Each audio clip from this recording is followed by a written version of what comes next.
सूर्य पूरब में उगता है, कब से उगता है पता नहीं, तो अब इसको भी संविधान की मंजूरी चाहिए क्या?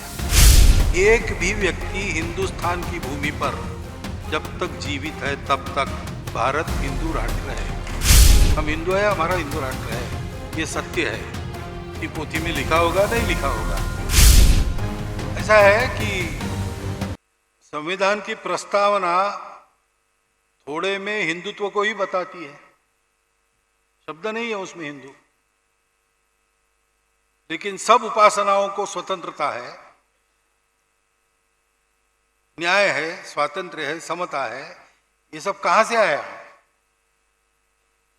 डॉक्टर बाबा साहब अम्बेडकर साहब ने कहा है कि ये मैंने फ्रांस से नहीं लिया, ये तथागत बुद्ध से लिया।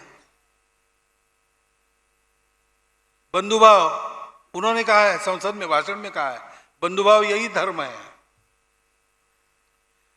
तो धर्म पर आधारित संविधान ये किसकी विशेषता है? ये हिंदू राष्ट्र की विशेषता है।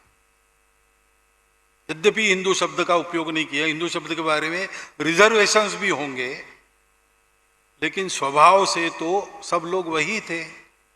उन्होंने जो निर्माण किया उसमें उसी की छाया है। फिर हिंदू राष्ट्र बहुत पुराना है।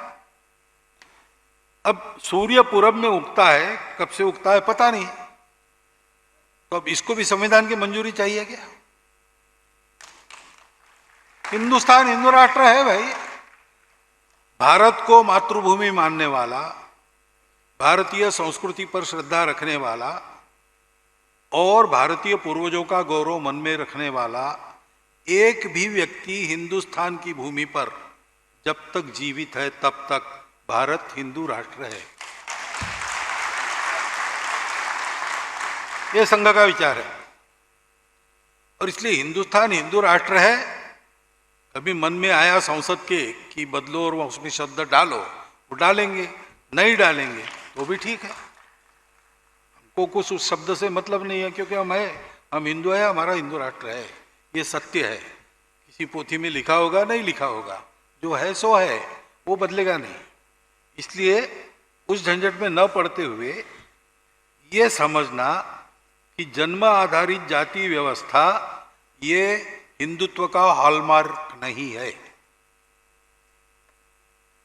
जातियां बदली है काम के अनुसार, जन्म जाति में होने के बाद भी काम बदल गया उस जाति का, तो जाति ही बदल गई, ये हुआ है।